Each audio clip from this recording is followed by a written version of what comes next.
il y a une partie des collègues qui disent ce que tu fais dans le domaine de la crypto, tu vas voir, tu vas échouer, ça ne sert à rien. Même sur la blockchain, c'est rendez-vous dans 20 ans, c'est pas maintenant. Donc laisse tomber, fais autre chose.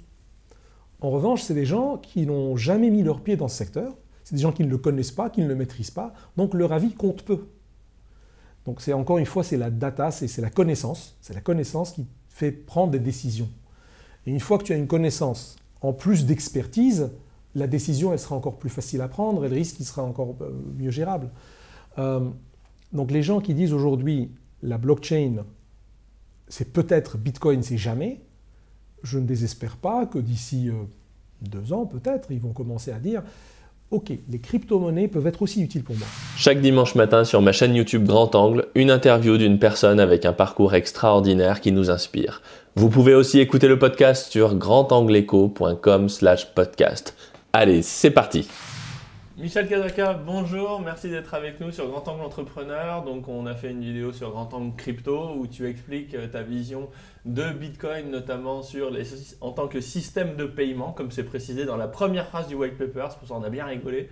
C'est vraiment un truc sympa. Et aujourd'hui, on voulait parler de toi en tant qu'entrepreneur puisque tu es consultant. Et à la base, tu étais employé et ensuite tu as dit dans le monde, on va faire court, tu préciseras de la finance et de la banque pour les systèmes de paiement au sens large. Et à un moment, tu as dit non mais en fait l'avenir c'est Bitcoin, c'est les cryptos. Du coup, les gars, je vais monter ma boîte. Et ça c'est très intéressant parce qu'on parle beaucoup d'entrepreneuriat bien évidemment sur cette chaîne, c'est écrit dessus. Mais il faut se rendre compte qu'entreprendre à 22 ans quand vous êtes personne, c'est plus facile sur tout un tas de dimensions. Vous n'avez peut-être pas d'argent, mais vous n'avez pas d'enjeu social. Oui. Alors qu'entreprendre à 40 ans, et moi j'ai fait aussi, c'est pas un peu avant 40 ans, mais et vous dites les gars, je vais faire des vidéos sur YouTube, chaud. Là, il y a votre femme qui vous regarde, t'es sûr? Voilà, donc on va discuter de tout ça parce que c'est passionnant ça. Alors du coup, d'où tu viens? T'as grandi où? T'es né où? On va commencer par la base. Ouf. Déjà, merci Richard d'avoir cet échange sur Grand Angle Économie. Entrepreneur. Grand Angle Entrepreneur après Grand Angle Crypto. C'est vrai, c'est une question fondamentale que je me suis posée pendant 10-15 ans avant d'arriver à la résoudre. Donc oui, il y a un cheminement, oui, un parcours. Donc moi, je viens d'où? Moi, je suis né au Liban. C'est un très joli pays. On va dire que c'est la France en petit à la Méditerranée, avec ses Alpes, avec les pistes de ski, avec les plages à 30 minutes. C'est c'est le cliché qu'on a sur le Liban. Beau. Alors, malheureusement, aujourd'hui, mon pays d'origine, il a subi une crise économique, donc inouïe dans son histoire. Et moi, j'ai fait mes études là-bas. J'ai fait des études d'ingénieur informatique, télécom, électronique. À l'époque, c'était à la fois électricité, électronique, télécom et informatique. Donc, tu as grandi au Liban. J'ai travaillé aussi au Liban. J'ai fait une première partie de mes études au Liban. J'ai travaillé pendant quelques années là-bas au Liban en tant qu'ingénieur informatique, dans l'innovation, dans la sécurité. Et c'est ma passion dans la sécurité de l'information et des systèmes qui m'a ramené en France. Alors d'abord pour faire un master spécialisé, c'était le meilleur au monde de l'ancien monde, hors États-Unis. Et tout le monde parle français au Liban ou Beaucoup. D'accord. Beaucoup parlent français. Donc tu parlais français parce que tu n'as aucun accent, aucun machin, donc je pense que c'est natif. Lorsqu'on étudie chez les jésuites, c'est natif, oui. Voilà. Oui, tout à fait. Oui. Tu étais chez les jésuites? Il y a des écoles, les bonnes écoles au Liban francophones sont souvent des écoles, soit Notre-Dame des Apôtres, soit Collège des Sœurs des 5 Heures, jésuites. Voilà, c'est souvent religieux. Et donc, ils ont des très bons programmes francophones et on fait le bac français aussi. D'accord, ok. Depuis le Liban, oui. Donc c'est pour ça que tu parles très bien français, c'est parce que même chez toi tu pratiquais, c'était en français aussi ou... Alors c'est rigolo à dire aujourd'hui parce qu'à l'époque lorsqu'on parlait français au Liban on trouvait ça très bizarre et on critiquait ceux qui parlaient français dans les cours de récré parce qu'on disait mais pourquoi vous faites ça les gars? Parlez libanais comme tout le monde, parlez arabe et je me trouve moi après à être tout le temps français, à 100% français.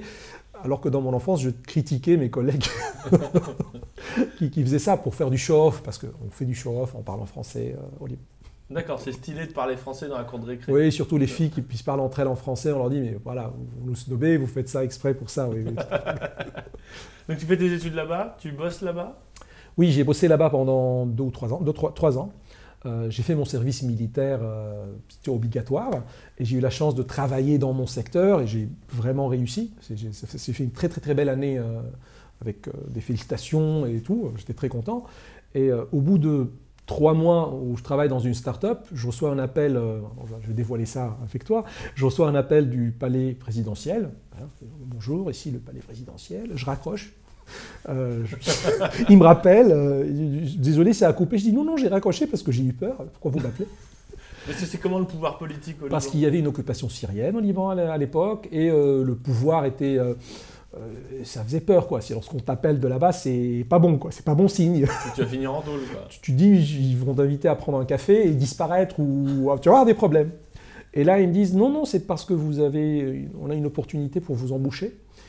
Je dis, mais moi, j'ai pas déposé un dossier, donc c'est grave. Enfin, pitié, monsieur, pitié. C'est ce que j'ai fait.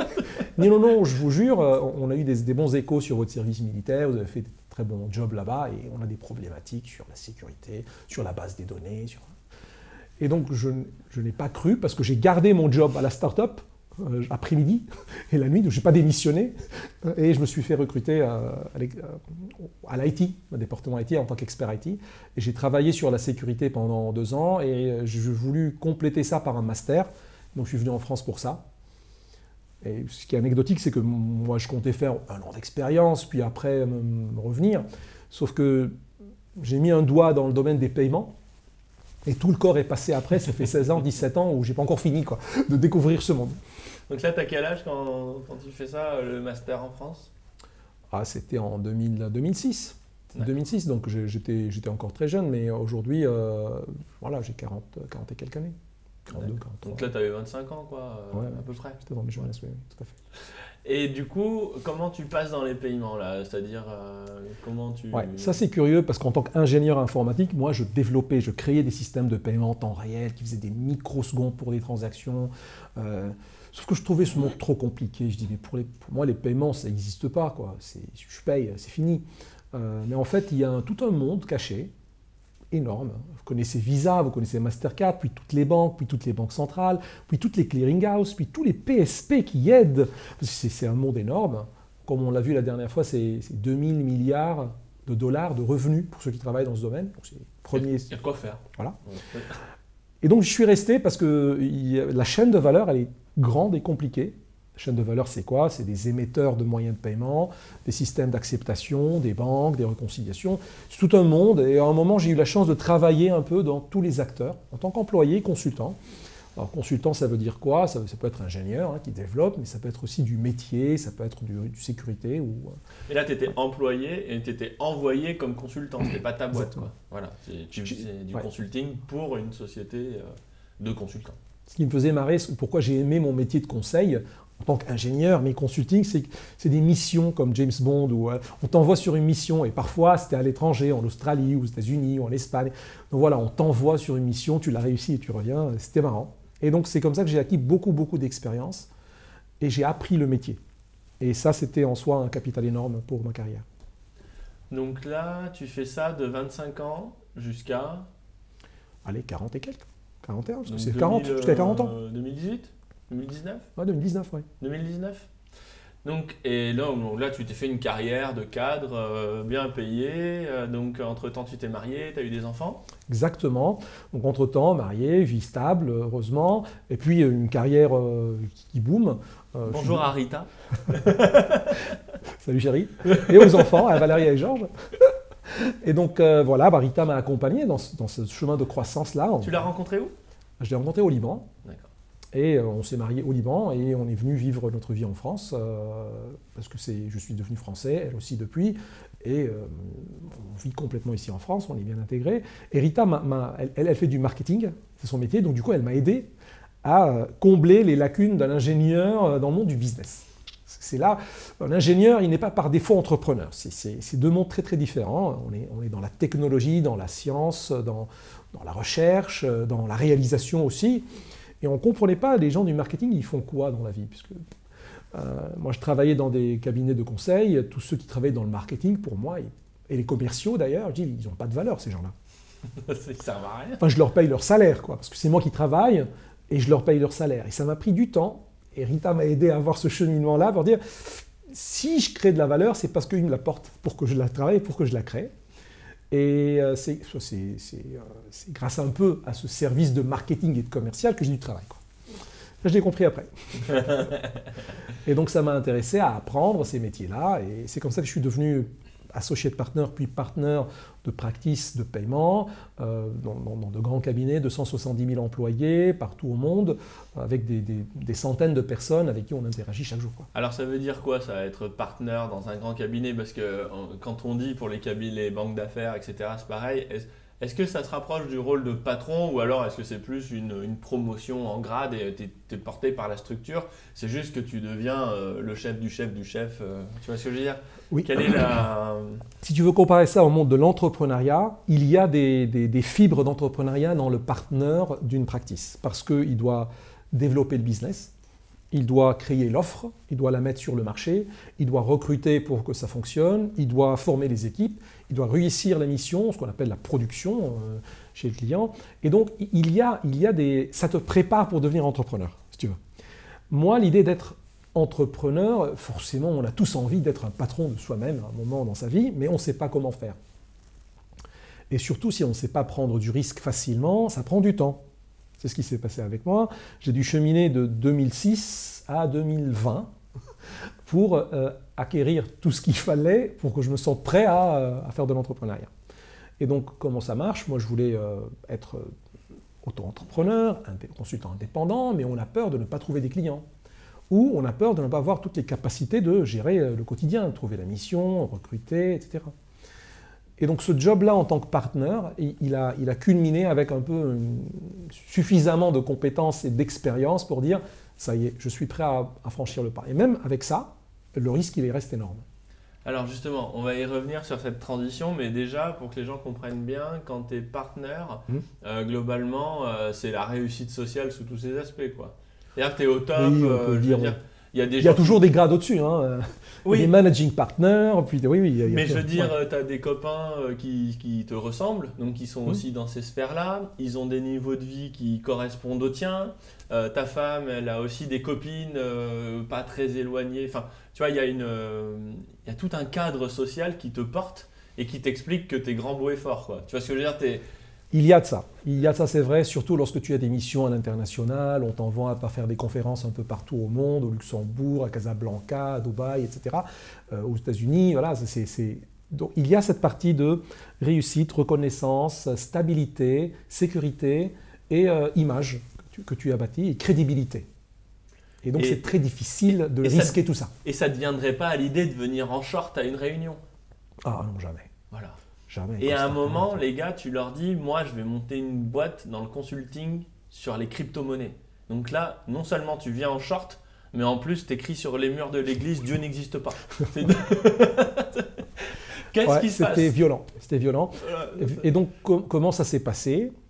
Pour te raconter quelques anecdotes réelles, lorsqu'on a découvert Bitcoin, j'étais en Australie, je suis revenu à Paris lorsque j'ai terminé ma mission là-bas au bout d'un an.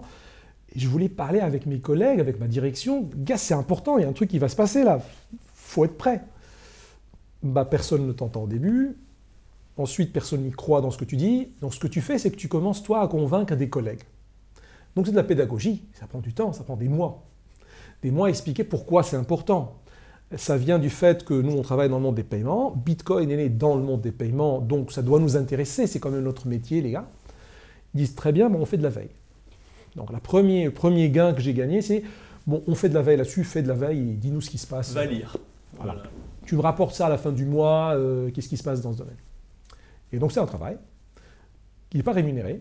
Et donc, tu vas faire ça, tu vas avoir des critiques parce que tu perds ton temps à faire ça. Donc, il faut tout de suite prouver qu'il y a de la valeur. Donc, il fallait toujours ménager comment apporter de l'affaire sur des systèmes classiques. Et ta passion, elle n'est pas rentable. Surtout au début, elle n'est que visionnaire, et en plus, on n'y croit pas beaucoup. Et donc moi, ça m'a pris de 2010 à 2014, donc 4 ans d'investissement interne et humain, pour convaincre ma direction à créer une offre. Donc au bout de 4 ans, j'ai réussi à convaincre la direction qu'il y a du consulting à faire sur de la technologie blockchain, parce que c'était une insulte d'utiliser le mot Bitcoin, parce ils ont commencé à être convaincus que blockchain peut avoir de la valeur, que Bitcoin c'était une expérimentation réussie ou pas. Pour vendre de la drogue et rançonner des entreprises. Alors que moi, je leur disais clairement que Bitcoin, c'est plus grand de la blockchain. Ils me disaient, oui, mais Bitcoin, ça ne va rien me rapporter à moi dans mon business. Donc, tu peux commencer à vendre une offre au client en consulting blockchain. Donc voilà, c'est comment créer une offre sur quelque chose de nouveau. Et c'est presque de l'entrepreneuriat, c'est de l'intrapreneuriat. Et donc voilà, j'ai construit cette offre-là, j'ai formé une équipe, il y avait des formations, il y avait des missions. C'est quoi les missions? C'est parfois des études stratégiques de l'impact de la technologie sur une industrie. On prend quelques industriels. Par exemple, pour ne pas les nommer, dans le monde de l'autoroute. Ceux en France, les géants que tu connais en France, ils étaient par exemple parmi mes clients. Ceux qui travaillent dans le monde de l'assistance, ceux qui travaillent dans le monde de l'assurance, la haute autorité de la santé, par exemple. C'est qu'est-ce que la blockchain peut apporter à leur métier. Et déjà, à ce stade-là, dans l'entreprise, est-ce que tu sens quand même qu'en termes de rayonnement et de renommée, là, tu commences un peu à mettre un gilet pour descendre les poubelles, quoi. Tu vois, t'étais plus dans le... Est-ce qu'il y a un peu ce déclassement où on dit, ouais, maintenant, tu sais, il fait du Bitcoin, il fait de la blockchain? Tout dépend de l'art et la manière de faire les choses. Tu mets en jeu ta crédibilité. Donc si tu as une très grande crédibilité, un grand crédit de succès ou de mission derrière toi, avec les félicitations du client derrière, donc tu as une crédibilité lorsque tu parles d'un sujet. Alors ils vont te dire c'est bizarre, tiens, il est en train de partir, en prendre la tangente avec son sujet. Mais tu as quand même une crédibilité, donc on t'écoute. On t'écoute jusqu'au plus haut de l'entreprise. Voilà. Et même les clients aussi t'écoutent. Les clients avec qui tu as déjà mené des missions qui ont réussi. Et donc ils se posent la question, mais oui, c'est intéressant, mais je vois aucun moyen de faire atterrir ça chez moi. Et c'est là où tu peux commencer à vendre des POC, des Proof of Concept. Tu prends par exemple le groupement des cartes bancaires, on a cité quelques banques, quelques industriels qui disent viens et tu dis pour moi quel cas d'usage peut être rentable, peut être utile. Tu prends quelqu'un comme le groupement des cartes bancaires, lui, c'est un acteur entre les banques. Et donc il n'a aucun rôle entre les commerçants. Il peut se dire, moi j'ai envie stratégiquement de conquérir un marché entre les commerçants, je manque de cas d'usage et je manque de solutions. Il y a des cas d'usage sur la blockchain, par exemple sur la fidélité, par exemple sur autre chose. Tiens, viens et expérimente ça avec moi, on va le tester, on va voir ce que ça donne. Et ça, c'est pas mal. Et donc ça, c'est de l'intrapreneuriat. Donc j'ai finalement réussi à être toujours un intrapreneur dans ces grands cabinets. Et ça a facilité la transition. Et à un moment, comment ça se fait que tu as dû bifurquer en disant je me lance plutôt que de développer ça en interne? J'ai essayé de développer ça en interne pour ne pas perdre le cadre, la sécurité, la renommée, toute l'infrastructure. La voiture de fonction. Je ne vais pas de voiture de fonction, mais toute l'infrastructure derrière. Déjà les équipes marketing, les équipes com, toutes les recherches que tu peux avoir. Et les budgets aussi que tu peux avoir dans ton entreprise pour aller jouer dans ce nouveau domaine. Donc pour ne pas perdre ça, j'ai essayé de faire beaucoup d'intrapreneuriat. Mais j'étais obligé de constater, même si je savais dans un coin dans ma tête que ce n'était pas le bon chemin, je voulais quand même essayer pour ne pas perdre ce que j'ai en capital. Pardon. Et donc parfois au bout d'un an, au bout de 2 ans, tu te rends compte que le projet va aller nulle part. Alors que tu sais que si tu te lances seul, tu pourras démontrer à ces réfractaires à l'innovation que ça marche, faites-le. Mais en interne, eux aussi, ils ont du mal à le faire en interne. Ils te disent, mais pourquoi tu ne pars pas le faire seul? Et revenir nous voir après. Ah ouais? Voilà. Et c'est ça qui m'a commencé à pousser. De dire, tout à fait, on a plein de freins, développe-le et après on te l'achète. Alors on est dans un mode très feutré où on parle politiquement très correct, mais entre collègues de travail, il y a une confiance, il y a une amitié qui se crée. Et les personnes sont transparents et en toute sincérité, ils te disent, si tu étais une start-up, si tu viens me voir, tu as une solution qui marche, je l'achèterai, j'achèterai le service. Mais j'ai peut-être pas envie de convaincre toute ma direction de payer pour la faire avec toi maintenant. Et donc il faut aller voir Capital Risque, tous ceux qui sont prêts à payer un site pour t'aider à te lancer dans cette entreprise. Et ça, c'est un élément déclencheur qui m'a poussé à prendre ce chemin-là. Et j'ai fait ça pas par étapes, c'est-à-dire que j'étais dans un très très très très grand cabinet. J'ai dit je vais quand même être courageux, je vais démissionner. Et ça, c'était pas du tout facile. En revanche, ce qui m'a facilité la tâche de démissionner, c'est de dire un constat, je fais 40% de mon temps sur des problèmes politiques internes. En gros, tu ne t'amuses pas à faire ça. C'est des guerres internes, guerre de chefs, guerre de services. C'est des guerres que tu n'as pas envie de faire, mais tu es obligé de les faire, parce qu'on t'attaque dessus, tu réponds. Donc en gros, tu n'as pas à aller voir ce client, c'est mon client. Cette offre-là, c'est moi qui va prendre cette partie de cette offre et pas toi. La marge, je ne la partage pas avec toi, elle vient chez moi. Enfin, c'est ce genre de guerre-là. Et donc en constatant que je fais que 50% de mon temps sur des trucs inutiles, de guerre interne, je les voyais inutiles parce que j'étais plus intéressé par la valeur de ce que je veux créer. Pour certaines personnes, carriéristes peut-être, ça c'est le plus utile pour eux. Voilà. Et donc je dis non, c'est pas ma guerre. Parce que cette guerre-là, si je la gagne pour l'entreprise. Je suis employé de cette entreprise, je ne la gagne pas pour moi. Et donc j'ai franchi ce pas en disant voici ma démission. Malgré tous les budgets, malgré toutes les offres que vous me donnez, je vais aller dans une petite entreprise. La mienne? D'abord, ce n'était pas la mienne. D'abord, je suis allé dans un petit cabinet, très très très spécialisé dans une chose. Consulting paiement, par exemple, sur un service paiement particulier. Et donc comme ça, dans un grand cabinet, on faisait tout. On faisait du paiement, du banking, du big data, de machine learning, d'intelligence artificielle. Donc j'ai travaillé dans tous ces secteurs-là. Et ce n'était pas très spécialisé que paiement. Et donc j'ai pris le temps de descendre des tours pour aller dans une petite start-up où tu as des enjeux de budget toi, des enjeux de rentabilité toi, et pour ton service, et c'est pour ta pomme, quoi. Et donc ça m'a fait un coussin d'amortissement entre grande tour et start-up. Et au bout d'1 an et demi, j'ai démissionné aussi, je suis parti de ce cabinet-là. Ah, t'as démissionné aussi parce que ça collait pas, quoi. Tu voulais faire ton truc. On s'est arrangé pour terminer la collaboration. Et là, c'est intéressant parce qu'en termes de vie personnelle, comme on disait au début, tu as un cas, tu as un environnement, et puis tu dis à ta femme, je plaque tout et je redémarre dans le garage et je mets mon bureau dans la chambre d'amis. Mais c'est le mindset qui change. Tu deviens prêt, toi aussi, à faire l'aventure. Et tu as envie maintenant de faire l'aventure et tu dis, le risque, je l'accepte. Ouais, mais comment ton entourage l'accepte à 40 ans? Parce que tu as une image, tu as une renommée, tu as une position. Mais c'est pour ça que j'ai pris mon temps en démissionnant d'une grande tour. Donc maintenant, ils se sont mis au fait que, très bien, il est dans un petit cabinet. Voilà. Mais il réussit bien ce qu'il fait là-bas. Il réussit ses missions. Et donc maintenant, c'est logique pour lui de se lancer parce qu'il sait ce qu'il fait. Il sait ce qu'il fait parce que je le fais pour le petit cabinet. Donc je peux le faire pour moi-même maintenant.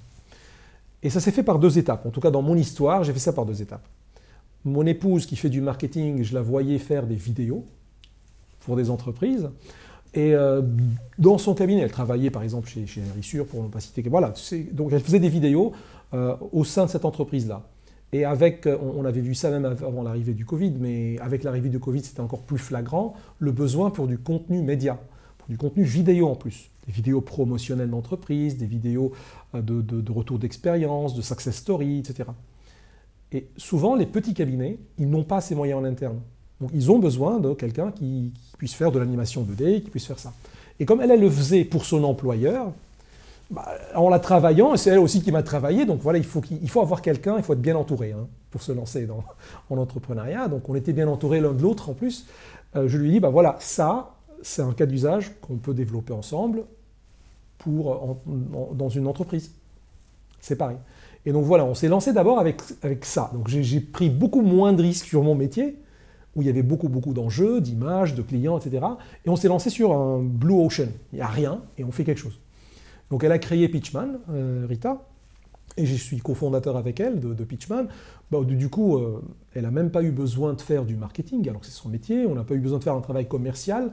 On a juste mis l'offre, lancé quelques vidéos, et les clients sont venus tout seuls. C'est-à-dire qu'il y avait une demande. Le marché était porteur. Et dès que j'ai vu cette réussite-là, je dis tiens, c'est le moment pour moi maintenant de revenir sur mon cœur de métier et de me lancer dans mon cœur de métier. Et ça a marché aussi. Donc, j'ai créé récemment Value Chain. Value Chain Consulting, on fait du consulting en paiement, mais en crypto-paiement aussi. Donc, tous les actifs que j'ai cumulés dans ma carrière, que j'ai dit tout à l'heure. Et comment tu expliques à tout ton ancien écosystème où tu as ta crédibilité professionnelle que le Bitcoin, c'est l'avenir, quoi? C'est-à-dire que là, il y a un décalage entre leur vécu, leur ressenti et je ne sais plus dans quelle conférence j'entendais ça, un mec qui disait voilà, vous êtes banquier d'affaires, vous avez 3 pièces toute la journée, puis à un moment vous dites non mais en fait pour gagner des clients, il faut se déguiser en Michel et Augustin, en vache sur les quais du train et vendre machin parce que les nouveaux clients ils sont là-bas. Et là tous les gars il est tombé d'une chaise, il a tapé un mur. Alors qu'à 22 ans, tout le monde s'en fiche. De toute façon, on est déjà réputé jeune branleur incompétent. Donc, je veux dire, on fait, voilà, en faisant n'importe qui, on devient n'importe quoi, ça marche bien. Mais à 40 ans, avec toute cette sphère, comment ça se passe, quoi? Bah là où c'était violent, c'est vraiment convaincre, enfin pas convaincre, mais répondre aux questionnements, aux doutes des gens autour de toi, des amis, des parents, de la famille. Ah mais t'as quitté quand même le grand cabinet, en plus là tu prends trop de risques pour ta famille, t'as un crédit immobilier, t'as des enfants, etc. C'est vrai. Et si en plus je te dis que c'est tout blanc, non, c'est jamais tout blanc. Il faut apprendre de ses échecs, c'est certain. On n'a peut-être pas tout le temps envie de raconter les moments difficiles, mais je peux donner un exemple. Avant de se lancer dans la solution Pitchman pour les médias, pour les productions vidéo marketing, j'ai essayé de me lancer d'abord dans Value Chain avec des startups qui veulent créer des projets crypto. Alors au Moyen-Orient, en Afrique, en Europe, et le nombre d'échecs que j'ai subis, il est quand même considérable. C'est-à-dire que tu donnes et l'investissement que tu donnes, il est soit volé, soit pas assez bien valorisé, soit ils partent avec la caisse. Il y a ces problèmes d'arnaque. Et il faut les subir, sinon tu n'apprends pas. Heureusement que j'écoute aussi beaucoup tes vidéos, hein, ça tu le sais déjà Richard, mais il y a beaucoup de youtubeurs aussi qui m'ont aidé à préparer ce terrain-là et à être prêt avant que ce moment arrive, à l'identifier un tout petit peu avant et être prêt et prendre des précautions. Donc c'est pour ça que le choc était amorti. Mais voilà, je répète, il faut être bien entouré et j'ai eu cette chance-là. Il faut prendre du risque, mais du risque très mesuré. C'est pour ça que je me suis lancé d'abord avec Pitchman sur un périmètre où le risque est très très faible. Et il y a un risque, mais le risque il est gérable, il est facilement gérable. Et pareil sur mon métier, on a la chance que le marché il soit porteur. C'est-à-dire qu'il y a une demande forte en consulting crypto, il y a une demande forte en consulting paiement. Donc c'est le bon moment aussi. Donc il faut bien choisir son timing pour se lancer. Et tu te lances quoi avec des clients qui sont aussi un peu barrés et qui ont cette vision en rupture avec les autres? Comment tu fais pour avoir des clients? Parce que pareil, les clients ils disent ah, mais bon, si j'appelle Michel, bon avant c'était quelqu'un de bien et puis maintenant il fait de la crypto, j'ai pas forcément envie de... C'est une question d'image. Donc comment tu trouves des clients? Comment tu arrives à... Il faut être très pragmatique. Parfois la chance aide, il faut être très pragmatique. C'est-à-dire qu'une partie de mes missions sont des missions crypto, une autre partie c'est des missions paiement classique. Donc c'est prédictible, c'est un marché que je connais, j'ai fait 16 ans dedans, je connais les clients me connaissent, donc ça c'est prédictible. Et on peut dire que c'est un fil un peu, comment dirais-je, de filet de sécurité. Ça fait une base de revenus. Voilà, une base de revenus un peu fiable, un peu plus fiable que d'autres. Et sur la partie crypto, c'est la passion, mais il y a plus de risques. Et donc, j'ai essuyé un peu aussi des plâtres, mais j'ai réussi aussi quelques missions. Alors là où ça réussit le plus, c'est des études stratégiques, c'est des formations. Donc, ils sont demandeurs, il y a beaucoup de demandes de formation pour des dirigeants d'entreprise, pour des commerciaux, pour des directeurs de services, pour dire, nous sommes éditeurs de logiciels, nous sommes cabinet de conseil, nous sommes des équipes d'ingénieurs, nous sommes des équipes risques réglementaires, etc. On ne comprend pas cet écosystème de crypto. On a lu à droite et à gauche, on comprend un peu, mais ce n'est pas pro. On veut être... they want to be empowered. Ils veulent être renforcer leur capacité à faire des projets dans ce monde-là. Et donc ça commence par quoi? Ça commence d'abord par des formations. Est-ce que tu arrivais à vendre le mot Bitcoin ou tu faisais du blockchain? Parce que Bitcoin c'est inentendable, on a eu des retours. Notamment de Claire Balva et d'Alexandre Sachenko, ils l'ont dit sur la chaîne, donc c'est pas un secret, où ils disaient au début, on disait alors Bitcoin, et puis les gens ils se lèvent et ils se barrent, alors tu dis bon, blockchain les gars, blockchain, et du coup les 3 derniers ils restent. Est-ce que tu as vu ce phénomène-là? Absolument oui, absolument oui. Ouais. Je ne peux pas contredire Claire Balva sur ce point-là. Effectivement, l'idée du marché qui a commencé à adopter quelque chose de cette sphère-là, elle a adopté blockchain. Elle a dit Bitcoin, c'est le mauvais garçon, le mauvais élève de la classe, ou c'est de la dark side de la force, et on le sort et on prend le côté lumineux de la force blockchain. Mais c'est bien, c'est un point d'entrée. Et donc, justement, là-dessus, il y avait, je vais donner un exemple réel. Un de mes clients, il avait besoin de dire qu'est-ce que la blockchain peut m'apporter et comment elle peut m'impacter. De quoi je dois me protéger et qu'est-ce que je peux tirer comme valeur. Et là, c'est plusieurs clients. Par exemple, CaixaBank en Espagne. Par exemple, Vinci Autoroute en France. Enfin voilà, il y a des grands industriels qui se sont posés la même question. Alors pourquoi ils se posent la question? On a parlé la dernière fois des généraux qui bombardent des collines, parce que l'autre il a fait pareil, je vais faire comme lui, je vais bombarder la colline. L'effet boutonnier. Ça commence comme ça. Mais c'est bien que ça commence. Il faut que ça commence de quelque part. Et donc là, c'est notre job de pédagogie de leur dire, voici ce qui se fait dans votre industrie, donc typiquement dans le monde de la mobilité ou des transports, voici ce que les autres ont fait, vos concurrents, voici ce qu'ils ont expérimenté. Voici les startups qui sont montées dans votre écosystème et voici leur offre. Alors d'accord, ça vous y croyez pas, jamais ils vont réussir, mais ça celui-là, il vous intéresse, d'accord. Et donc, on commence à rentrer dans l'adoption de la technologie blockchain pour un métier. Et donc ça donne quoi? Ça donne parfois des roadmaps d'adoption. C'est-à-dire qu'ils mettent des budgets maintenant pour investir. Et typiquement, la moyenne des budgets, selon des études mondiaux, c'est 90% des entreprises, alors ce n'est pas des toutes petites entreprises, mais des entreprises au monde, ils ont dépensé un budget de moyenne de 5 millions d'euros en 2020 sur des projets Bitcoin, blockchain, pardon. Et donc ça c'est intéressant, en fait, un des moyens que tu as de tirer des clients, c'est d'expliquer aux concurrents, enfin aux clients potentiels, que les concurrents, eux, ils ont commencé à faire. Absolument. Et du coup, les gars, ça les rend dingues. Ils disent ah, je vais me faire cramer, faut que j'y aille. Parfois, j'ai pas besoin de faire moins parce qu'ils l'ont déjà subi, donc ils m'appellent. Mais oui, ça marche comme ça. D'accord. Et là, du coup, c'est très intéressant parce que moi, je dis que j'ai remarqué que les courbes d'adoption, que ce soit, parce que toi tu as une courbe d'adoption sur Bitcoin dans ta vie, tu vois, et puis il y a les courbes d'adoption de la techno, et en fait c'est les phases du deuil. Au début c'est choquant, tu réalises pas, après c'est ridicule, et après ben, tu es résigné une fois que tu as passé la phase dépressive, et tu te dis ben non mais c'est bon, va falloir que je trouve une autre femme, c'est comme ça, ça ne reviendra plus.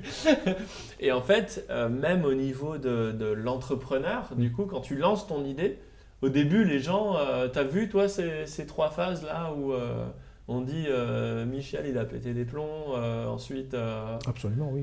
Les gens qui s'énervent en disant mais et qui commencent un peu à comprendre mais ça marchera jamais, tu te rends pas compte, tu vas tout foutre. Est-ce que tu peux nous raconter un peu ce… Bah je la vis toujours, hein, on n'est pas sorti de cette phase encore. C'est-à-dire que il y a une partie des collègues qui disent ce que tu fais dans le domaine de la crypto, tu vas voir, tu vas échouer, ça sert à rien. Même sur la blockchain, c'est rendez-vous dans 20 ans, c'est pas maintenant. Donc laisse tomber, fais autre chose. En revanche, c'est des gens qui n'ont jamais mis leur pied dans ce secteur, c'est des gens qui ne le connaissent pas, qui ne le maîtrisent pas, donc leur avis compte peu. Donc c'est encore une fois, c'est la data, c'est la connaissance qui fait prendre des décisions.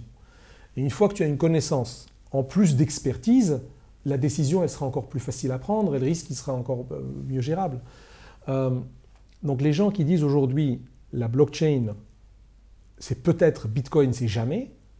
Je ne désespère pas que d'ici 2 ans, peut-être, ils vont commencer à dire « Ok, les crypto-monnaies peuvent être aussi utiles pour moi. » Alors pour quelles raisons? C'est là où il y a encore du travail. Il y a un joli livre de Maguire qui s'appelle « The Business Blockchain ». Tu pourras peut-être mettre sa photo, c'est un très très très bon livre. Et il met un graphe de l'adoption des cas d'usage de la blockchain au monde. Dans le monde du business, hein, donc c'est business blockchain. Et il dit que ça va commencer par des cas d'usage plutôt B2C, puis après B2B, puis après dans par exemple les securities, les titres, puis après intra-industrie, jusqu'à arriver à la fin à cross-industrie. Donc la maturité de la technologie blockchain fait que ça ne peut fonctionner que comme ça. D'abord c'est j'achète du Bitcoin et je le garde. Puis je joue un peu avec, de l'Ether ou du Cardano ou autre. Après je fais du staking. Donc là, on est dans des cas d'usage de trade. Et c'est encore en mode B2C. C'est vraiment du B2C, tout ça.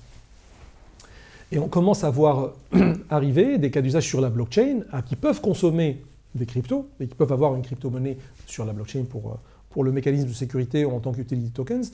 Mais par exemple, il y a des solutions blockchain comme pour créer un cloud sur blockchain. Donc en gros, concurrencer Azure, Amazon et autres. Alors, des gens peuvent dire ça échoue, des gens peuvent dire ça marche, mais le cas d'usage, il est intéressant. Tous ceux qui détiennent des disques durs sur lesquels il y a un espace vide peuvent le louer sur cette blockchain, ce qui permet de créer un espace de stockage sur blockchain, alors qu'elle n'était pas faite pour ça, par conception. Donc c'est intéressant de dire qu'on peut avoir exactement les mêmes services de Microsoft Azure, Amazon, Bluemix, mais en 30 fois moins cher et en peut-être 70 fois plus sécurisé. Et en distribué, quoi. Et en distribué. Pourquoi c'est plus sécurisé? Parce que c'est crypté d'une façon complètement en local et jamais la clé... Enfin, c'est comme du Bitcoin. Tu possèdes ton Bitcoin et personne d'autre ne peut le posséder à ta place. Donc c'est par exemple la même chose pour la donnée. Tu possèdes ta donnée, personne ne pourra avoir accès parce qu'il n'a pas ta clé privée. Et en plus, elle est redondée 7 fois. Alors sur Azure, c'est maximum 2, et si tu veux plus, tu payes énormément plus cher. Et c'est beaucoup plus rapide en plus. Voilà, donc il y a un cas d'usage comme ça. Pareil pour la Haute Autorité de la Santé, il y a un cas d'usage de traçabilité, des pacemakers, des équipements médicaux. Donc on voit que la blockchain commence à être étudiée en adoption, pour ne pas dire adoptée, dans des cas d'usage de l'économie réelle. Et on commence à rentrer dans l'étape du B2B maintenant. On commence à sortir du B2C pour entrer en B2B. Donc c'est le bon moment de faire son entreprise dans ce domaine. C'est un bon timing. Et ça, sur ces blockchains, ces cas d'usage, tu observes toujours l'utilité du token, du jeton rémunérateur dessus? Ou alors les gars, ils essayent toujours d'enlever le noyau de la cellule dans le corps humain, tu vois. Non mais une cellule, ça peut fonctionner sans noyau, les gars, regardez, on va y arriver. C'est une approche, la question est très intéressante dans le sens où on revient aux définitions. Donc je vous invite à voir le glossaire des crypto-paiements, il est en ligne, vous cherchez glossaire des crypto-paiements. On a publié ce glossaire-là l'année dernière pour définir tous les termes de l'écosystème blockchain et un peu crypto-paiement aussi. Et donc dans la définition du mot blockchain, elle dépend du mot-clé technologie de registre distribué, qui elle dépend de c'est quoi un registre distribué. Si tu permets, je vais les lire. Ouais, vas-y. Allez. Et donc Richard, voici les définitions des mots registre distribué, DLT et blockchain dans ce glossaire. Un registre distribué, c'est un registre électronique simultanément consulté et synchronisé par des acteurs autorisés et qui évolue par l'addition chronologique de nouvelles informations préalablement validées par la totalité des acteurs. Ces informations sont immuables. Donc la première caractéristique d'un registre distribué, c'est qu'il est simultanément consultable et qu'il y a un consensus sur l'écriture et qu'il est immuable et qu'il est chronologique. Blockchain. Alors justement non, c'est un surensemble de blockchain. Donc on va mettre 3 ensembles et ils sont concentriques. Voilà. Blockchain, c'est un peu au noyau. Technologie de registre distribué, elle est encore plus large. Registre distribué, elle est encore plus large que DLT. Donc maintenant, on rentre sur un sous-ensemble de la DLT, technologie de registre distribué.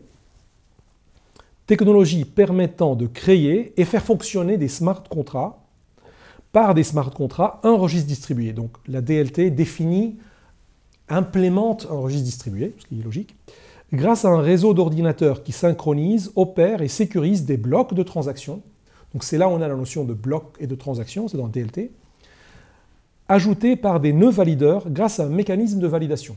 Donc pour le moment, on n'a pas parlé de crypto-monnaie et de crypto-actif, c'est-à-dire que dans une DLT, on peut avoir une crypto-monnaie comme on peut ne pas avoir une crypto-monnaie. On est sur de la base de données, un certain type de base de données. On est sur un registre distribué implémenté par une technologie de smart contract et de blocs de transactions. Alors immuable, donc ça hérite de la définition première, mais ça rajoute aussi la notion de nœud valideur et un mécanisme de consensus. Maintenant, la définition du blockchain. Une chaîne de blocs, ou blockchain, est une des formes de technologie de registre distribué qui permet le stockage et l'échange de cryptoactifs par un système distribué sans tiers de confiance central. Ça veut dire que dans une DLT, elle peut être centralisée ou non. Donc DLT, redis, c'est... DLT, c'est Distributed Ledger Technology, donc technologie de registre distribué en français. Donc si on revient à ces définitions-là, c'est pour dire que pour moi et dans ce glossaire, on a défini qu'une blockchain, elle doit forcément avoir une crypto-monnaie, sinon on ne l'appellera pas blockchain. Ce sera peut-être du DLT, du registre distribué, technologie de registre distribué. Et donc oui, moi je crois qu'il y a beaucoup de cas d'usage où il y a absolument besoin d'une crypto-monnaie pour que ça fonctionne, pour la raison simple suivante. Une DLT peut être centralisée, alors que si on souhaite avoir un paradigme distribué, il faut absolument avoir une crypto-monnaie pour financer, pour incentiver le système, pour que le système tourne. Donc pour le sécuriser. Pour le sécuriser, en fait, pour l'incentiver. On peut dire que si c'est centralisé, plus ou moins, une base de données centralisée, eh ben, c'est l'entreprise qui l'héberge ou l'entité qui l'héberge qui se débrouille pour payer les frais d'électricité, les frais de machine. Et par contre, quand on veut faire quelque chose de distribué, donc où les gens sont indépendants mais ils coopèrent tranquillement dans leur coin parce qu'ils trouvent ça cool, comme le projet SETI. À un moment, tu sais, SETI, tu pouvais mettre ton ordinateur et puis ils utilisaient ta puissance de calcul et puis on était censé trouver des martiens. Et ben, il se trouve que c'est resté marginal, entre guillemets, même si ça a fait des belles choses, parce qu'au final, on faisait ça pour la gloire et que c'est pas allé bien plus loin parce qu'il n'y a pas d'incentive. Alors que si à chaque fois qu'on minait un calcul utilisable à SETI, si on recevait un SETI token ou un petit gris token, à ce moment-là, on aurait été beaucoup plus nombreux à miner du petit gris. Exactement. Parce qu'on avait une incentive, ça, c'est la révolution intérêt à le Bitcoin. faire. C'est ce que amène Bitcoin. Bitcoin, c'est une révolution fondatrice et disruptive. Elle est fondatrice parce qu'elle prépare l'économie de demain. Vitalik Buterin, il avait dit, la blockchain, c'est comme un Lego, mais Mindstorm. Et c'est pour construire des briques de société et d'économie et de gouvernement. Voilà, c'est vraiment un jeu de construction du monde. Et donc ça, c'est la partie fondatrice. Et la partie disruptive, c'est que des industries doivent se mettre en cause. Je prends un exemple. Hotelbeds, c'est un de mes anciens clients. Hotelbeds, c'est le leader mondial, c'est la banque des chambres d'hôtel au monde. Donc quelqu'un comme Booking.com, Hotel.com, enfin les agrégateurs, les sites agrégateurs, ils n'ont pas des contrats directs avec tous les hôtels de la planète pour vous donner le prix d'une chambre à n'importe quelle heure de la journée. Ils ont un contrat avec cette banque mondiale qui s'appelle Hotelbeds. Donc Hotelbeds est un intermédiaire sur une chaîne de valeur centralisée. Et le paradigme de la blockchain, c'est de dire, moi je vais disrupter ces acteurs-là. Donc elle est fondatrice, on l'a démontré, maintenant elle est disruptive dès maintenant, c'est pas dans 20 ans. Une fintech en Californie fait sur blockchain le même cas d'usage d'Hotelbeds. Et donc sur une blockchain, n'importe quel hôtel peut déverser ses disponibilités de chambres et de tarifs. Et quelqu'un comme Booking.com, Kayak ou autre peut venir payer un token sur ce réseau et pour acheter avec des smart contracts la disponibilité en temps réel. Et donc, ça tue Hotelbeds. Donc c'est le leader mondial. Le leader mondial peut se faire détrôner et même détruire. Donc c'est disruptif. Et donc, pourquoi ils ont besoin d'accompagnement? C'est pour étudier qu'est-ce qui peut les disrupter ou comment ils peuvent tirer eux parti. Donc en plus, ils peuvent s'auto-disrupter avant que ce soit les autres qui le fassent. C'est exactement ce qu'ils doivent faire. Parce qu'ils ont en plus, ils sont les leaders. Donc autant se disrupter les premiers et avoir un autre business model. C'est un nouveau paradigme. Donc en fait, quand on me dit, il y a une expression sur Internet qui revient souvent, c'est « you don't need a blockchain for that ». Il y a pas mal de Bitcoin maxi qui disent à chaque fois qu'il y a un projet comme Binance, c'est toujours le même, parce que je sais que Binance, je crois qu'il y a une dizaine de nœuds ou une vingtaine de nœuds. Donc ils disent, vous n'avez pas besoin d'une blockchain pour ça, vous avez juste besoin de… Mais en réalité, l'intérêt économique de la blockchain, et là je te demande, c'est une question, c'est pas une affirmation, est-ce que c'est pas d'utiliser en fait des ressources externes que tu ne veux pas gérer en interne? C'est-à-dire tu dis, je vais utiliser de la puissance de calcul un peu partout, et globalement, le jeton qui représente le lead du projet, ça va rémunérer la puissance de calcul et la participation des acteurs. Comme ça, au lieu de supporter les coûts moi-même et de faire un gigantesque Google, parce que Google, c'est pas blockchain, c'est une grosse tour, mais c'est bourrin, quoi, faut pouvoir. Je vais utiliser des ressources distribuées pour pouvoir… et pour ça, j'ai besoin de ce fichu jeton qui a un taux de change avec tout le reste. C'est exactement ça. Le jeton, il va être l'incentive parce qu'il crée de la valeur. En fait, le jeton, il n'a pas de valeur. Ce qui a de valeur, c'est les échanges de services et de biens sur le réseau qui donnent de la valeur au jeton. Et donc, si le jeton, il a cette valeur-là, il devient lui-même presque… Enfin, c'est un cryptoactif, c'est un actif. Donc, il a de la valeur. Il peut même devenir une crypto-monnaie s'il est utilisé en tant que moyen de paiement, même dans l'écosystème, comme une monnaie locale à la rigueur. Et donc oui, c'est une nouvelle façon de penser les projets, c'est une nouvelle façon de penser l'économie et même la société. Regarde même les élections aux États-Unis au temps de Trump, c'est les scandales historiques qui ont eu lieu.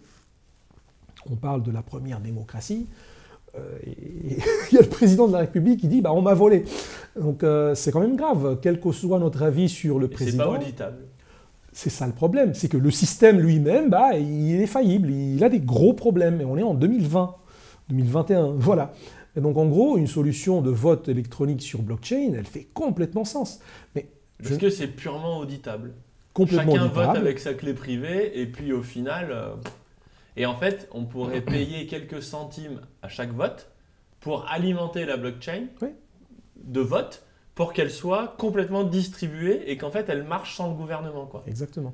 Alors, ça met pas le président au pouvoir, mais ça exprime la volonté du peuple. Alors, j'y vais pas tout de suite sur les élections présidentielles en France, c'est pas le but, on n'aura pas le temps de changer d'ici avril, mais en revanche, il faut absolument commencer à utiliser la blockchain sur des systèmes de vote. avant d'arriver à la présidentielle, des votes dans les entreprises, des votes dans des communautés. Et là, on est sûr que le vote, il est juste, que le résultat, il est correct et qu'il n'y a pas eu de fraude. Alors, ça déplace les risques à l'extérieur du système. Ça devient sur l'identité de la personne. Donc ça devient un problème de sécurité de l'usurpation d'identité. Ouais, mais là-dessus, on a François-Xavier Thorens qui est en train de travailler sur le problème et FX, coucou, on en parlera. Il est en train de développer justement toute cette problématique de l'authentification de l'identité. Parfait. Donc ça déplace le problème. Voilà. On sait que sur ce domaine, il n'y a pas de risque, les gars. Mais il y a des gars sur le coup après, donc on va s'en sortir. On va s'en sortir. Et donc, voici, il y a beaucoup de cas d'usage de la blockchain. Et donc, il y a beaucoup de projets business, d'entrepreneuriat qui peuvent être faits. Et il y a beaucoup de consulting aussi à faire dessus. Il y a beaucoup de formation à faire. On en est encore vraiment aux prémices, mais on commence à rentrer dans une phase de maturité. Donc, moi, tu connais maintenant, j'aime beaucoup l'histoire des choses de révolution. Et en théorisant sur cette partie-là, en 2020, la blockchain a commencé à atteindre une maturité relative, bien sûr, mais une vraie maturité pour ces cas d'usage B2B. Et on commence à les voir apparaître. Quel conseil tu donnerais à quelqu'un qui a 40 ans, qui est cadre, qui est installé et qui cherche les mots pour expliquer à sa femme qu'il a envie de démissionner et de démarrer une activité dans la chambre d'amis? Ok. Avant d'arriver à ce moment-là, il faut qu'il ait déjà préparé beaucoup avant. Alors ça dépend de sa maturité en termes de prise de risque dans sa vie, et en plus de comment il est ancré dans tout ce qui est autour de lui. Mais le premier conseil que je donne, c'est qu'il se prépare, c'est qu'il trouve un moyen d'acquérir des compétences nécessaires pour cette étape-là. Alors c'est quoi les compétences à acquérir? C'est connaître bien le marché. Est-ce que là où il veut aller entreprendre, il connaît le marché ou il ne connaît rien de ce marché? C'est une question importante. Et s'il le connaît, c'est comment il le connaît? Est-ce qu'il a travaillé dedans? Est-ce qu'il a mesuré l'appétit pour ce qu'il, lui, veut vendre? Donc, est-ce qu'il a une idée claire de l'offre? Parce que là où on se trompe, c'est parfois, on connaît bien le marché, mais c'est l'offre qui n'est pas bonne. Et donc, il ne faut pas avoir peur d'adapter son offre, même après coup, même après création d'entreprise. Ensuite, c'est de s'entourer de personnes qui l'encouragent à réussir cette prise de risque. Alors ça peut être qui? Ça peut être son chef, son collègue, son ami, sa femme, un coach. Il doit s'entourer. S'il est seul, il se trompera à 100%. J'aime jamais dire 100% comme ça, mais, en gros, il se trompera. Si personne vous suit et personne vous soutient, vous allez en baver comme des Russes. Il faut trouver des avocats du diable, comme on dit. Il faut quelqu'un qui le challenge aussi sur son idée. Mais challenger et c'est facile, c'est pas pareil. Voilà. Mais voilà. Donc il faut bien s'entourer. Pas avec l'avocat du diable, avec un avocat intéressé par son succès, on va dire ça comme ça, qui lui dit « mais attention, tu as pensé à ci, tu as pensé à ça, bah tiens, je t'ai trouvé un... l'autre l'a fait, quoi. Regarde comment il l'a fait. Alors, l'autre, il l'a fait, il a échoué. Regarde pourquoi il a échoué. » Donc, il faut vraiment se tester, mais on ne peut jamais échapper au moment fatidique de faire prendre sa démission, quoi.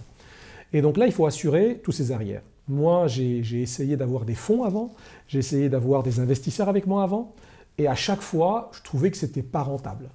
Et il y a un vrai problème de te dire, bah, je te paye, je dis n'importe quoi, 30% de ton salaire actuel pour faire plus de travail, pour bosser 25 heures par jour au lieu de 24, et bosser 8 heures par semaine, et tu es payé quand même 30% de ce que tu avais avant. Bah, dis, je sais pas. Ça ne m'intéresse pas.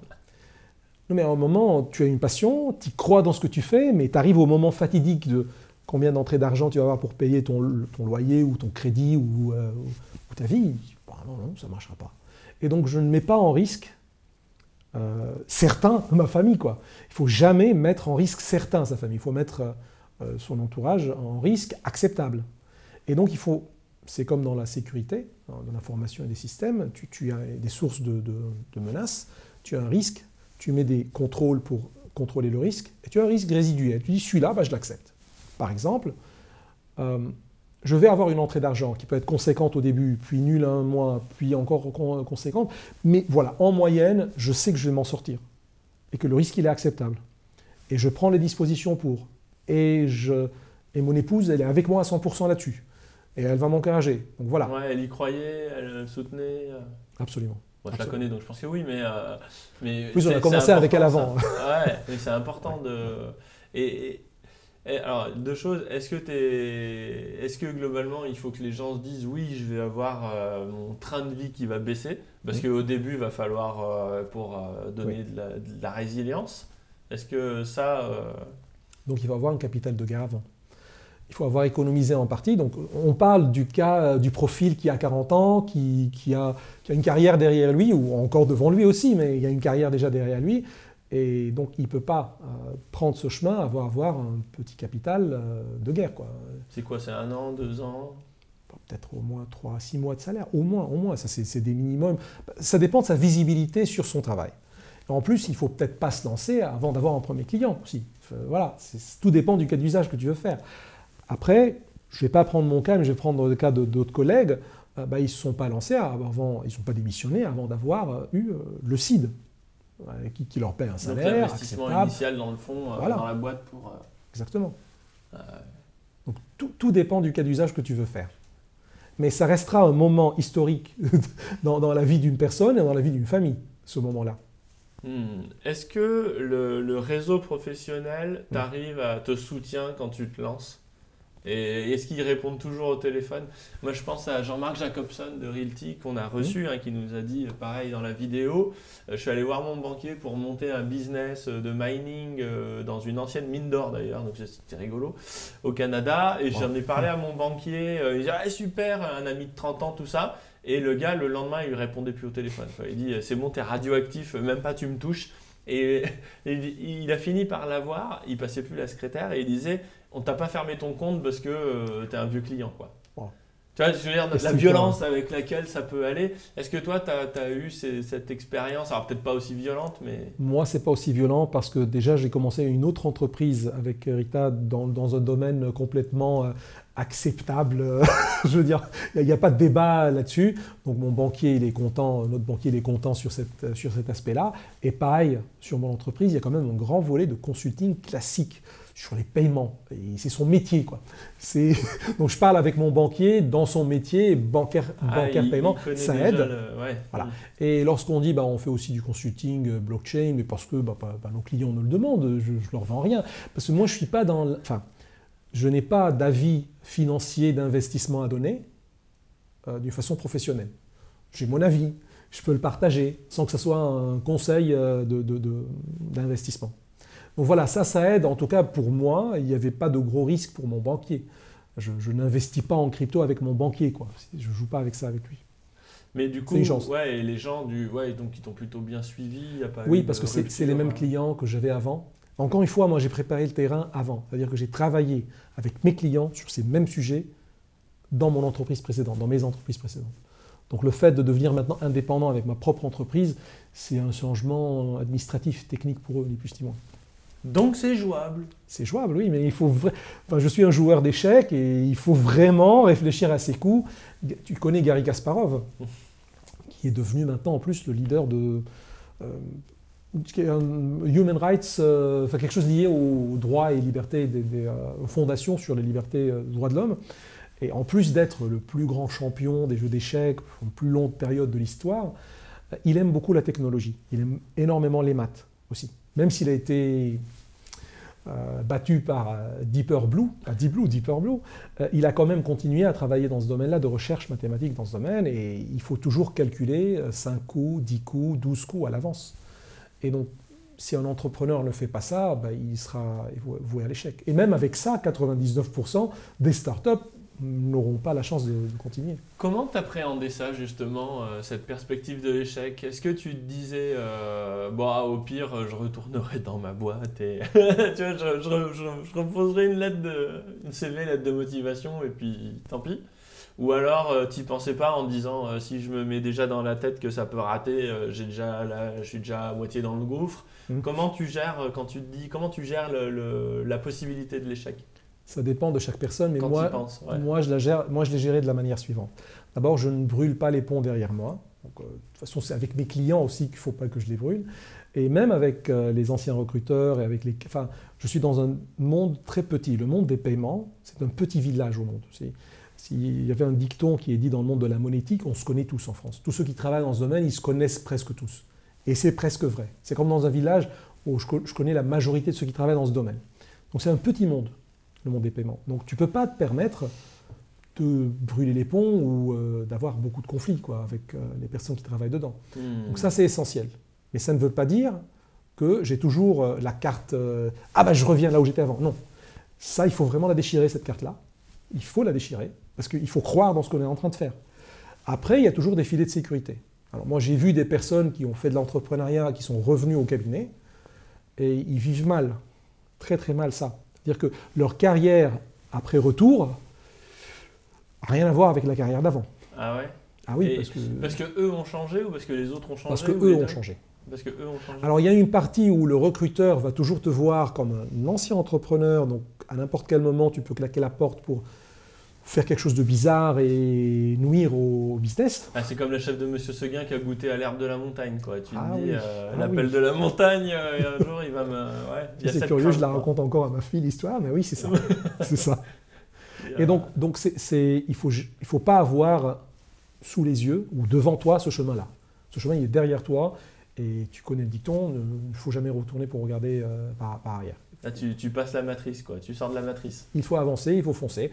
Après, il faut juste savoir de garder des filets de sécurité. Les filets de sécurité peuvent être avoir des partenaires, des cabinets de portage, passer par ton réseau pour trouver du business classique, s'il le faut. Mais à la rigueur, il faut croire dans ce que tu fais, le tester. Il ne faut pas avoir peur à changer le business model en cours de route. Et ça, c'est pas facile, ça. Parce que tu as déjà construit une offre et tu veux vendre que ça. Et oui, mais ça colle pas, c'est pas ce qui est demandé, quoi. Donc voilà, moi j'ai eu la chance de tester tout ça avant de franchir le cap.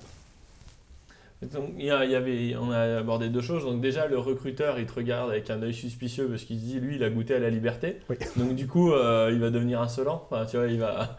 difficile à gérer. Ouais. Tu as remarqué, toi, cette position, je ne veux pas dire infantilisante parce que c'est méchant, mais tu vois, quelque part, tu prends le costume du salarié et le patron... Moi, j'avais un chef qui me disait, dans une formation managériale, on lui a dit manager une équipe de salariés, c'est comme s'occuper d'enfants, quoi. C'est-à-dire qu'il faut donner les récompenses, il faut siffler la fin de la récré, il faut machin. C'est quelque chose que tu as vu ? J'ai eu la chance d'avoir des managers un peu plus, comment dirais-je, éthiques et coach. Je force le trait, ouais. Mais tu vois ce que je veux dire ? Un peu meilleur que ça, mais oui, il y a une partie de vérité de ce que tu dis. En réalité, regarde, une personne qui est partie pour vivre la liberté en entrepreneuriat et revenir en tant que salarié, elle va rester difficile à gérer, mais elle aura des avantages aussi. C'est quelqu'un qui connaît les risques de l'autre monde et qui cherche la sécurité, donc il a envie de rester en sécurité maintenant, parce qu'il a décidé de revenir, lui. Et donc, en revanche, il n'aura pas la même passion de carrière, parce que c'est un problème de passion, sa passion était là-bas. Et il va rester sur l'échec amer, qui est de sa faute ou non, parce que c'est la vie des entreprises, des startups. Et donc, il aura presque jamais, c'est très difficile d'avoir la même carrière qu'avant. Donc, c'est pour ça qu'il faut que ça soit un plan Z, quoi. Pas un plan B, un plan Z. Après, sur la partie managériale, moi, personnellement, j'étais ingérable de toute façon. Donc, ça, je savais que c'était très difficile à gérer par mes managers depuis le début de ma carrière. Et d'ailleurs, je t'avais dit, j'ai fait le service militaire. Pourquoi je ne suis pas resté dans le temps militaire ? Parce que je ne supportais jamais les ordres. Tu étais toujours de corvée de patates, c'est ça, non ? Bah, j'ai été puni autant que tu peux l'imaginer. Autour d'un verre, je te raconterai, mais oui, j'ai eu l'opportunité parce qu'ils ont fait... Kazaka, patate. Beaucoup plus. Oh, j'étais puni tout le temps. Mais du coup, j'ai bossé, et du coup, j'ai réussi ce que je faisais. Et voilà, les punitions aident parfois, mais voilà, donc il y a des personnes qui sont d'accord de vivre d'une façon managériale parce que ça les rassure, et ils ont besoin de ça, et ils réussissent mieux que moi ça. Il y a des personnes qui sont jamais alignées avec les ordres. De toute façon, moi, à chaque fois que j'étais recruté dans un cabinet, on appelle les références, et à chaque fois, ce qui était répété sur moi derrière mon dos, c'est attention, il te grillera, attention, il te doublera, attention, il parlera à ton N+1, attention, il n'accepte pas facilement les ordres. Parce que moi, les ordres, je les me donne à moi-même. La hiérarchie. Voilà. Il a des problèmes avec la hiérarchie. Et un petit problème d'autorité. Mais c'est utile parfois, parce que moi, je suis efficace de cette manière. Je réussis les missions de mes chefs de cette manière-là. Et donc, ils l'ont accepté telle qu'elle. Ils m'ont recruté en connaissance de cause. Et au bout d'un an de recrutement, j'ai fait la hiérarchie de +12, quoi, N+12. Je suis arrivé au CEO aux États-Unis, quoi, en relation directe. Et donc oui, ils savaient que j'allais griller un peu la hiérarchie. Et je fais ça, c'est pas parce que j'ai envie d'avoir une relation avec la hiérarchie. C'est parce que c'est utile pour prendre certaines décisions, pour certaines opportunités. Et si je sais que le N+1, N+1, il n'est pas prêt à prendre la décision ou il bloque, voilà. C'est quoi la grande différence entre justement la vision mentalité salarié et la vision mentalité entrepreneur? Qu'est-ce qui fait la différence? Moi, je l'ai appris sur le tas. Sur certaines missions, au début de ma carrière, on appelait les vieux loups. Les vieux loups. Les salariés qui n'ont jamais envie de quitter leur poste de salariat, ils veulent protéger leur poste. Ça fait 40 ans qu'ils sont là. Voilà, c'est mon poste. Et donc, du coup, ça peut mener à des billets ou à des mauvaises actions du genre rétention d'informations. Ils protègent leur poste. En fait, ils veulent protéger leur poste. Et ils ont peur des petits jeunes. D'ailleurs, je l'étais. Et maintenant, je vois des petits jeunes moi aussi venir. Donc, du coup, ils veulent se protéger. Ils ne veulent pas être détrônés de leur poste ou virés ou subir des tonnerres. Donc, ils utilisent des autres comme paratonnerres. Ils ne partagent pas correctement l'information. Ils ne prennent plus de risques dans ce qu'ils font. Ils veulent la sécurité et la stabilité.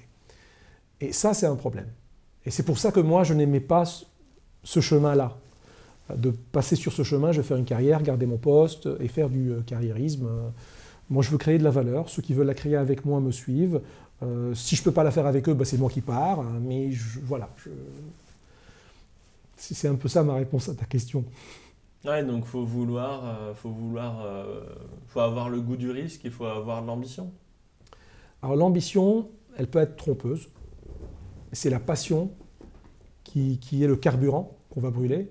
Mais le moteur qui va vraiment prendre cette énergie et la mettre sur l'axe pour faire avancer la voiture, c'est l'expérience, c'est ce qui est rationnel, quoi. C'est la partie gestion du risque et contrôle du risque. Donc s'il n'y a pas la passion, la voiture ne va pas démarrer, il n'y a pas d'essence.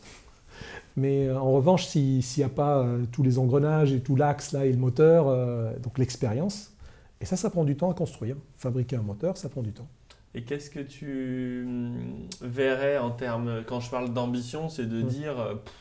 cette structure, moi, franchement, je ferais mieux. Pour servir le projet, je ferais mieux. Qu'est-ce qui fait qu'à un moment, tu te dis que tu sais mieux que la boîte qui pèse 200 millions et toi, tu dis non, mais moi, franchement, là, je pars tout seul dans la brousse et je ferais mieux, quoi. Il n'y a pas de réponse définitive à la question, il y a des exemples réels. Je prends l'exemple réel dans un cabinet de conseil, dans une practice, dans une équipe, quoi.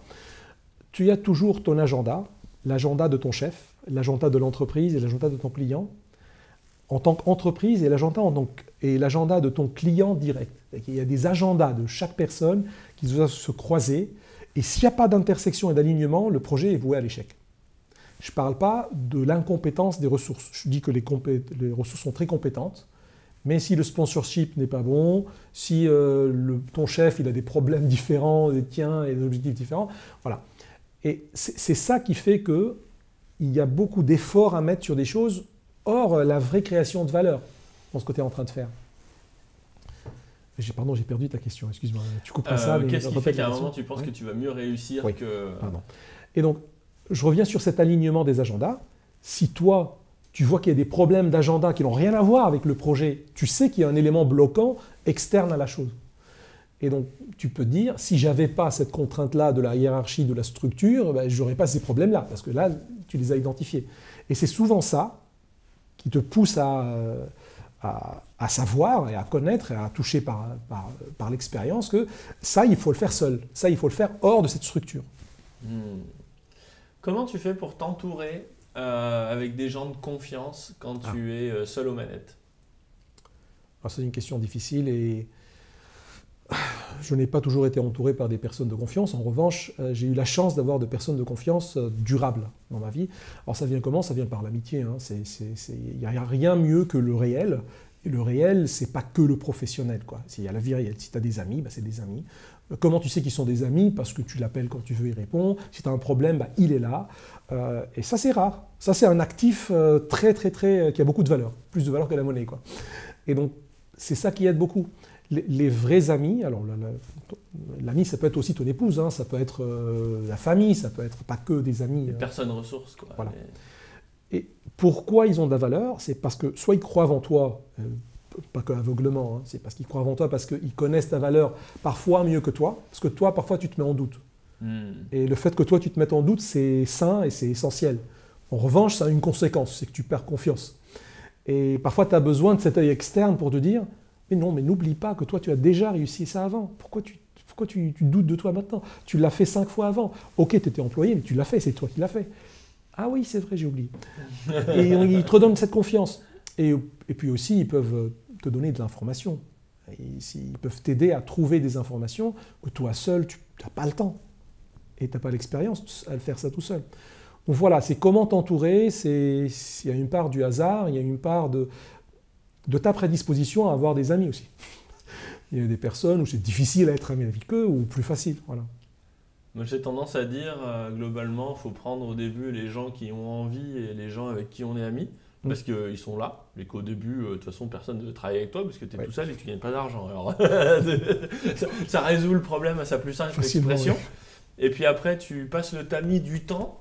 Exactement. Puis tu vois ce qui reste au fond du panier, là. Puis tu t'enlèves ce qui marche vraiment pas. Ouais. Et tu gardes ce qui marche. Et puis tu recommences, quoi. Tu remets dans le tamis. Et puis Mais ça, on le sait tous. Les amis, ce n'est pas les amis de Facebook ni de LinkedIn. Les amis, c'est ceux qui sont restés dans le temps. Et même parfois, il y a des dizaines de milliers de kilomètres qui te séparent et c'est eux qui te restent tes amis. Bon, moi, pareil, mes amis, ils sont au Canada, ils sont aux États-Unis, ils sont au Liban, ils sont à Dubaï, ils sont en Australie, ils sont en France, heureusement aussi.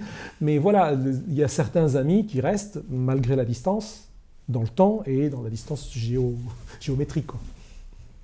Et c'est ça qui reste. Quel conseil tu pourrais donner aujourd'hui à quelqu'un qui voudrait faire ce que tu as fait de près ou de loin? Est-ce que tu lui dirais vas-y, c'est super, ou alors est-ce que c'est plus mesuré ou, Moi, je suis quelqu'un de mesuré, donc, mais mesuré, mais avec grande passion. Donc, il y aura les deux. J'espère que ça va être équilibré pour ceux qui nous écoutent et utile. En réalité, il ne faut jamais renoncer à une passion. Jamais. Même si dans 20 ans, 40 ans, pas grave. Si vous y croyez, pourquoi renoncer? Parce que si vous faites quelque chose sans passion, ce n'est pas la peine de le faire. Et au contraire, ça va être une spirale destructrice. En revanche, il faut faire attention à comment on réalise sa passion.